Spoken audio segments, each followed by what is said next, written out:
देखिए, हिंगोने गौशाला में भी रिसेंटली एक सप्ताह पहले ही कमिश्नर साहब ने दौरा किया था। कमिश्नर साहब के साथ मैं भी था विजिट में। तो वर्तमान की जो व्यवस्थाएं वहाँ चारे और पानी की व्यवस्थाएं या शेड की व्यवस्थाएं या उनका जो फर्श है वो पक्का करने की व्यवस्थाएं वो सब हम कर चुके हैं।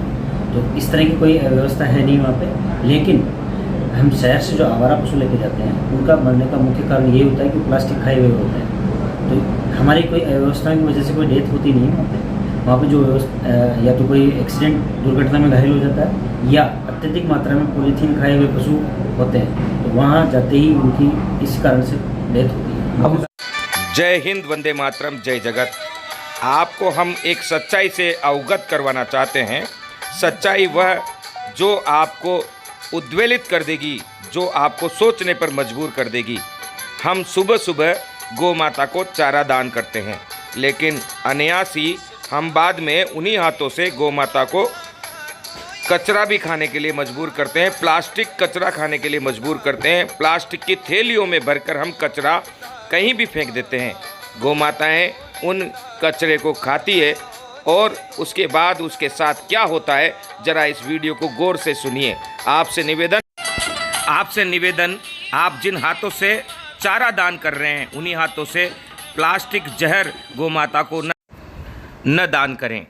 गौ माता आपके द्वारा दिए गए दान से कितनी व्यथित है, ज़रा देखिए।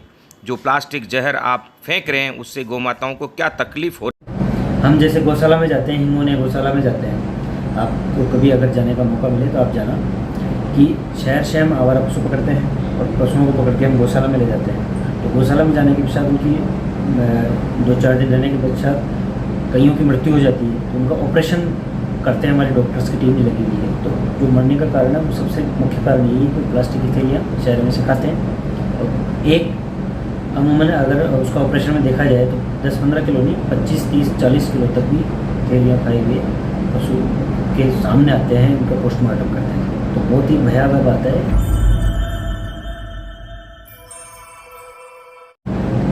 जय हिंद, वंदे मातरम, जय जगत। आज हम नगर निगम उपायुक्त स्वास्थ्य मुकेश जी के पास बैठे हैं। यहाँ इसलिए आए हैं क्योंकि मुकेश जी बहुत अच्छा कार्य कर रहे हैं और जब गांधी टीवी के पास वह बात आई कि ये कुछ अच्छा कर रहे हैं तो उस अच्छाई को जन जन तक पहुँचाने का जिम्मा हमारा है। हम हमेशा आपसे कहते रहे हैं कि हमारी खास मुलाकात में हम सच्चे और अच्छे लोगों से आपकी मुलाकात करवाएंगे। आज हमारे साथ मुकेश जी हैं। नमस्कार। नमस्कार मुकेश जी, सबसे पहले हम आपके द्वारा हमारे दर्शकों को बताना चाहते हैं कि आपकी परवरिश कहाँ हुई और इस पोस्ट पे रहने से पहले आप कहाँ किस किस पोस्ट पे रह चुके हैं। मैं टोंक जिले का रहने वाला हूँ, लेकिन मानपुरा के पास एक छोटा सा गाँव गौरपुरा, वहाँ का रहने वाला हूँ। तो प्रारंभिक शिक्षा मुझे लावा स्कूल से हुई, जो मेरे घर से 2 किलोमीटर दूर पड़ता है। बाकी मैंने कॉलेज एजुकेशन जो है जयपुर से किया है। और यहाँ जयपुर नगर निगम में आने से पहले मैं लगभग 17-18 जगह रह चुका हूँ। फिलहाल हाल ही में मैं चित्तौड़ से यहाँ ट्रांसफ़र हो गया। छोटे से गांव मेरे हिसाब से सरकारी स्कूल होगा। सरकारी स्कूल से शिक्षा प्राप्त करने के बाद डिप्टी कमिश्नर जैसे पोस्ट पर आप नगर निगम देश राजस्थान की राजधानी में यहाँ पोस्टेड हैं और इस पोस्ट पर आने के लिए बहुत सारी योग्यताएं होती है। उन योग्यताओं को आज ये प्रदर्शित भी कर रहे हैं। इनका स्वास्थ्य से संबंधित क्या कार्य नगर निगम में होता है, क्या क्या जिम्मेदारियां होती है, उसके बारे में हम थोड़ा सा जानते। जो नगर निगम का बेसिक काम है, साफ सफाई की मॉनिटरिंग करना, वो मेरा प्राथमिक कार्य यही है। और उपायुक्त स्वास्थ्य की प्राथमिक जिम्मेदारी यही होती है कि शहर अपना साफ सुथरा हो और ऐसी एनवायरनमेंट बने ताकि लोगों का स्वास्थ्य बिल्कुल अच्छा रहे। हमारा जो ये गांधी टीवी का जो अभियान है, ये जो है, ये हम दर्शकों को बताना चाहेंगे। ये अभियान हम लेकर चल रहे हैं और इस अभियान में, और हमने इनसे गुजारिश की है कि आप इस अभियान को सफल बनाएं, क्योंकि प्लास्टिक थैली या कचरा प्रबंधन से संबंधित या उन कार्यों से संबंधित जिनकी वजह से स्वास्थ्य पर प्रभाव पड़ता है, उन सारे तमाम चीज़ों को लेकर चल रहे हैं। तो ये जो गाय जो कचरा खाती है उस दिशा में और प्लास्टिक को रोकने की दिशा में आप क्या क्या काम कर रहे हैं? देखिए, प्लास्टिक रोकने के संबंध में माननीय जिला कलेक्टर महोदय के निर्देशानुसार जयपुर जिले में प्लास्टिक मुक्त बनाने के लिए जागृत जयपुर अभियान 21 अप्रैल को कलेक्टर साहब ने लॉन्च कर दिया है।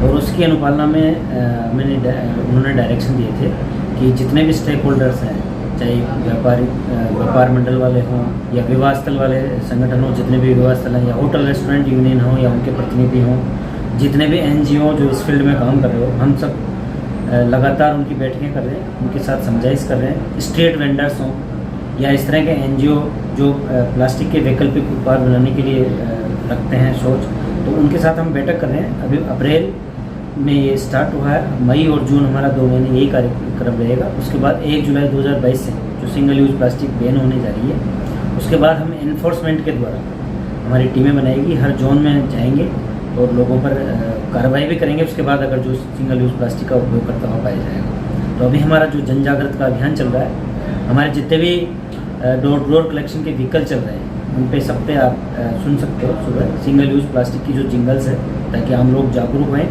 और साथ में हम पंपलेट छपवा रहे हैं, पूरे जयपुर में हम पंपलेटों का वितरण करेंगे।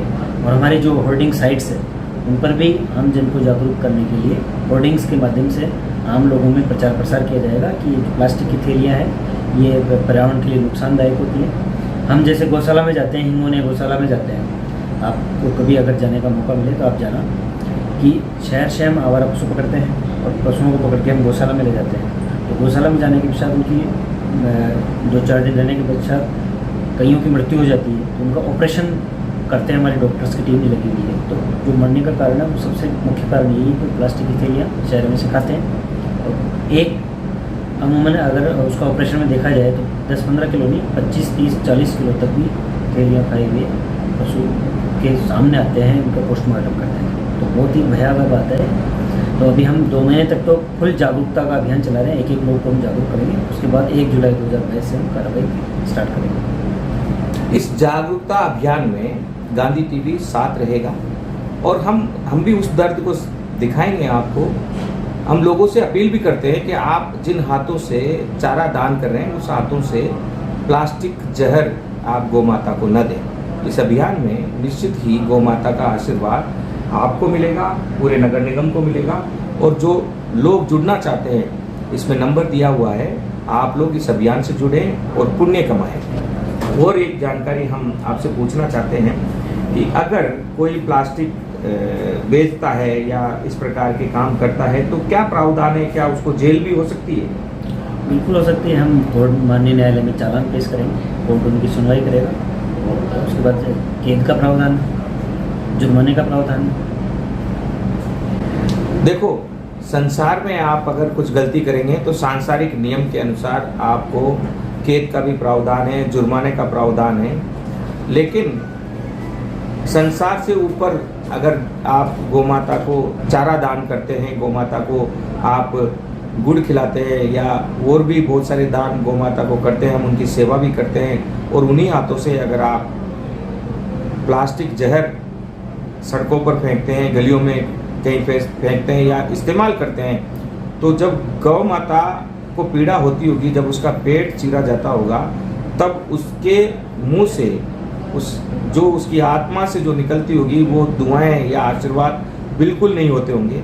वो हर उस व्यक्ति का उसमें भाग होता होगा जो इस प्रकार से कचरा फेंकते हैं और प्लास्टिक का इस्तेमाल करते हैं। से और भी अधिक जगहों पर जाकर आपको अवगत करवाते रहेंगे। मुकेश जी ने कहा हिंगोना गौशाला में, तो हिंगोना गौशाला के बारे में हम और जानकारी लेना चाहते हैं कि वहाँ कितनी गायें हैं और उसका प्रबंधन, क्योंकि हिंगोना गौशाला लगातार चर्चित रहा है और ये कहा जाता रहा है कि वहाँ पर चारा नहीं मिलता है, वहाँ गायें बहुत ज़्यादा मरती है। लेकिन अब चूँकि अक्षय पात्र शायद उसको देख रहा है, श्री कृष्ण बलराम सेवा ट्रस्ट देख रहा है, तब से थोड़ी सुधार है। और मुकेश जी जैसे योग्य और होनहार अधिकारियों के आ जाने से अब बहुत सारे हालात में बदलाव हुए हैं। पहले क्या हालात थे और अब क्या बदलाव हुआ है, उसके बारे में हम जानकारी लेंगे। देखिए, हिंगोना गौशाला में भी रिसेंटली 1 सप्ताह पहले ही कमिश्नर साहब ने दौरा किया था, कमिश्नर साहब के साथ में भी था विजिट में। तो वर्तमान की जो व्यवस्थाएं वहाँ चारे और पानी की व्यवस्थाएं या शेड की व्यवस्थाएं या उनका जो फर्श है वो पक्का करने की व्यवस्थाएं, वो सब हम कर चुके हैं।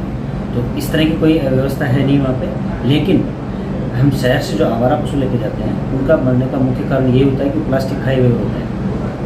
हमारी कोई अव्यवस्था की वजह से कोई डेथ होती नहीं है वहाँ पे जो या तो कोई एक्सीडेंट दुर्घटना में घायल हो जाता है या अत्यधिक मात्रा में पॉलीथीन खाए हुए पशु होते हैं, तो वहाँ जाते ही उनकी इस कारण से डेथ होती है। अब कारण यही है। अब उसको आप रोकथाम के लिए यहाँ कार्य कर रहे हैं। एक नंदी योजना आई है और गोपालन विभाग में 600 करोड़ रुपए लगभग सालाना बजट दिया जा रहा है। गौशालाएं भी और भी खोली जा रही है।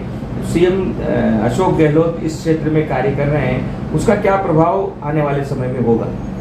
बिल्कुल आने वाले समय में प्रभाव होगा कि एक तो जो शहर है हमारे, शहर और गांव आवारा पशुओं से मुक्त होंगे, और साथ में अगर इनका वैकल्पिक स्थान मिलेगा, इनको चारा मिलेगा, छाया मिलेगी, तो आराम से इस तरह की प्लास्टिक वो खाएंगे नहीं। अगर प्लास्टिक चलेगी तो प्लास्टिक खाएंगे नहीं, चारा खाएंगे तो अच्छा अपना समय व्यतीत होगा, उनका अच्छा जीवन यापन होगा। इसके अलावा जो लोग इस अभियान में, जैसे आप कह रहे हैं कि आने वाले समय में अभियान में इस प्रकार से अलग अलग डिपार्टमेंट साथ होकर एक बड़ा अभियान लेकर चल रहे हैं, तो इस अभियान में आपकी मदद करना चाहें तो किस प्रकार आपके साथ शारीरिक रूप से या अन्य प्रकार से मदद करते हुए विभाग के साथ कार्य कर सकते हैं स्वयंसेवी की भावना से? देखो, आपको पहले तो बहुत बहुत धन्यवाद, क्योंकि आपने बिना बुलाए, ये तो हमारी ड्यूटी बनती थी कि हम आपका सहयोग लेते, लेकिन आप इस क्षेत्र में कार्य कर रहे हो, आप अग्रणी भूमिका निभा के आप हमारे पास आए हो, तो आपका पहले तो बहुत बहुत धन्यवाद। और इस तरह जो भी स्टेक होल्डर है, चाहे कोई भी हो, हर आदमी जब तक आम जन इससे जुड़ेगा नहीं तब तक कोई भी अभियान सफल होता नहीं। केवल एनफोर्समेंट के हिसाब से ही हम टीमें बना देंगे और जाके चालान कर देंगे, उससे ये होने वाला है नहीं। जब आम लोग इससे जुड़ेंगे, समझेंगे, इसके महत्व को समझेंगे कि हम गायों को क्या खिला रहे हैं, चारे के स्थान पर हम थैलियाँ खिला रहे हैं, उनसे उनको क्या क्या नुकसान हो रहा है, तो जब तक आम लोग अपनी मानसिकता चेंज करके इस अभियान के साथ नहीं जुड़ेंगे तब तक ये सफल होने वाला नहीं है। तो आपके माध्यम से मैं सब लोगों से अपील करता हूँ, जयपुर वासियों से, कि 1 जुलाई 2022 से पहले ही सिंगल यूज प्लास्टिक की थैलियों का या सिंगल यूज प्लास्टिक से बनी हुई चीज़ों का प्रयोग करना बंद कर दें, ताकि हम गौ माता की रक्षा कर सकें। 1 जुलाई से पहले, यानी जो अभियान शुरू हो रहा है उससे पहले आप सिंगल यूज प्लास्टिक की थैलियों का इस्तेमाल बंद कर दें। जुर्माना